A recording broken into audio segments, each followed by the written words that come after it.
New Zealand, my favourite country in the world, and coincidentally with today's theme, happens to be where I had my first ever orgasm. Today, I want to talk about sex and sexuality.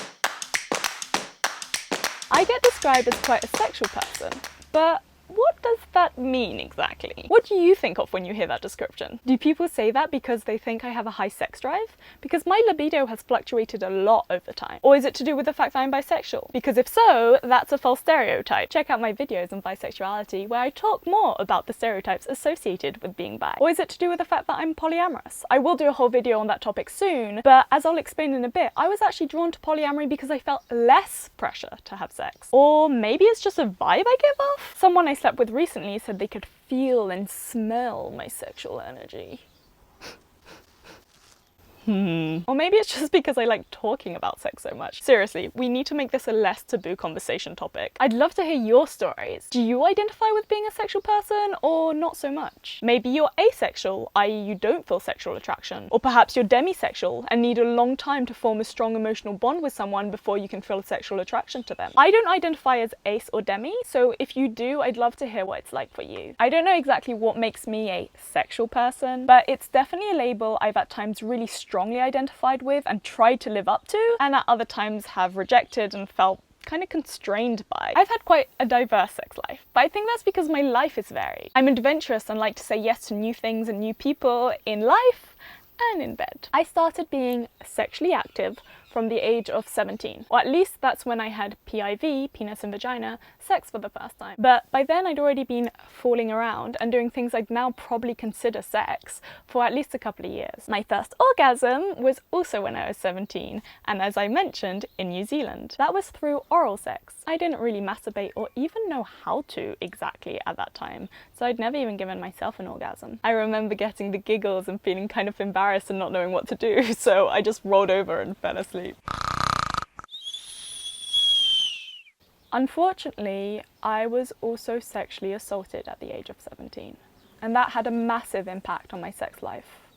I didn't have sex for months afterwards and couldn't orgasm for years afterwards. And when I came close, I had these rolls of shame and nausea and just general unpleasantness rather than the rolls of pleasure we associate with orgasming. I went through a phase of casual sex after that, but didn't really enjoy most of it. Plus, I was really struggling with my mental health at the time. I remember a friend taking me sex toy shopping so that I could learn to please myself. That was my first year off uni, and I spent a lot of time masturbating. Sometimes for pleasure, but also sometimes because I was depressed and just wanted to feel something. I definitely don't think I had the healthiest relationship to sex at that time. Plus, I have an allergy to latex, suffer from endometriosis and polycystic ovaries, and I've had multiple cases of PID, pelvic inflammatory disease, which means I've always associated sex and pleasure with pain and discomfort. When I met my uni boyfriend, that's when I discovered the latex allergy and switched to latex-free condoms. That made a huge difference. I remember it was with him that I came through penetrative sex for the first time. That was fun.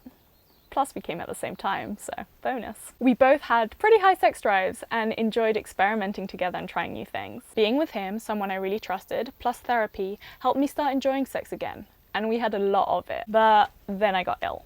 Like, really ill. I was bedbound for 6 months. I'll talk more about that in my video on living with an invisible disability, but that had a massive impact on my libido. I remember my boyfriend saying to me that one of the reasons he was attracted to me was because I was a sexual person. There's that label again. And that it was difficult for him because I couldn't have as much sex anymore or didn't enjoy it as much because of being ill. When that relationship ended and I got my energy back, I went through another phase of casual sex, except this time I really enjoyed most of the sex I was having. In fact, I had some of the best sex ever with this guy I met one sunny afternoon on the beach, totally sober whilst on holiday. We chatted for less than 10 minutes before we fucked in an abandoned hotel and I never saw him again. It was great. I think the fact that I knew I wasn't going to see him again really helped because I could just relax and focus on enjoying myself. Like many women, I'd been socially conditioned to believe that my partner's pleasure was more important than mine, especially if that partner was a man, and that the goal of sex was to please him. Thankfully, I no longer believe that anymore and have been having much better and more enjoyable sex since letting go of that belief, and instead focusing on making sure that everyone involved is having a great time,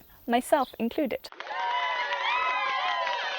I got a coil put in at some point and didn't realise the side effects it could have. Not only did I have a drop in libido, but I also developed vaginismus, which meant that penetration of any kind was excruciating. And I'd also started noticing that I wasn't always having sex because I really wanted to in that moment with that person, but because I kind of felt like I could and therefore I should. I had been labelled this sexual person and was really trying to live up to that standard. Friends would tell me how envious they were of my sexcapades and that they wanted to live vicariously through me. I always had excellent stories to tell, but I started noticing that I was having sex for the story rather than because I wanted to. And that led to some not great stories. So I changed my attitude towards sex. I decided that from then on, I would only sleep with people if I really wanted to sleep with that person in that moment. It sounds so obvious now, but it wasn't at the time and was a real learning curve. After making that decision, I went through another phase of not having much sex, and during that time started really examining my relationship to sex. I even came up with a book idea called How Not to Be Bad in Bed, which touched upon things like the importance of communication and consent, foreplay before penetration, trying new things, etc. But I decided I needed to do a little bit more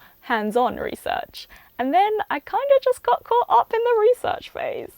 I finally started sleeping with women, which is something I'd been wanting to do for a long time. And I started going to sex parties and trying new things, experimenting with kink and BDSM. That's how I met many of my current queer, polyamorous, sex-positive friends, who taught me so much about consent, the fact that there are so many more types of sex than just penis and vagina, and really figuring out what I like and dislike and being able to communicate that. I still had the call-in at this point, which was causing a lack of libido and painful sex. So polyamory appealed to me because I wanted to date, to be intimate with people, but I didn't want to have sex. And so if they were dating other people, they could get sexually fulfilled by them and I could enjoy other aspects of a relationship. Eventually I got the coil taken out and my sex drive increased again. But I learned so much about other types of sex and really figuring out my likes and dislikes. They're quite broad. For example, I really like kinky sex, but last year I had a holiday romance with someone who was pretty vanilla. Vanilla being the opposite to kinky in this context. And the sex was still really good because we both just really fancied each other and had connection and chemistry and couldn't keep our hands off each other. That led to another shift in my sex life, realizing that for me a priority is having that kind of connection and chemistry with someone before having a sexual relationship with them. And that's quite a new concept for me, who used to fuck someone after only knowing them for 10 minutes. But then again, sometimes all you need is 10 minutes to feel a sense of connection and chemistry.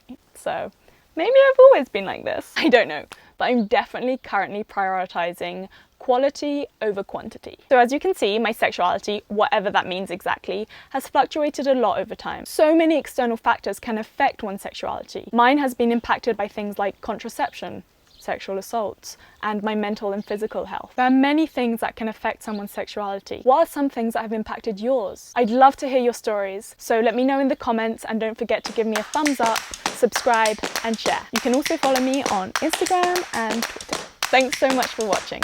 Bye for now.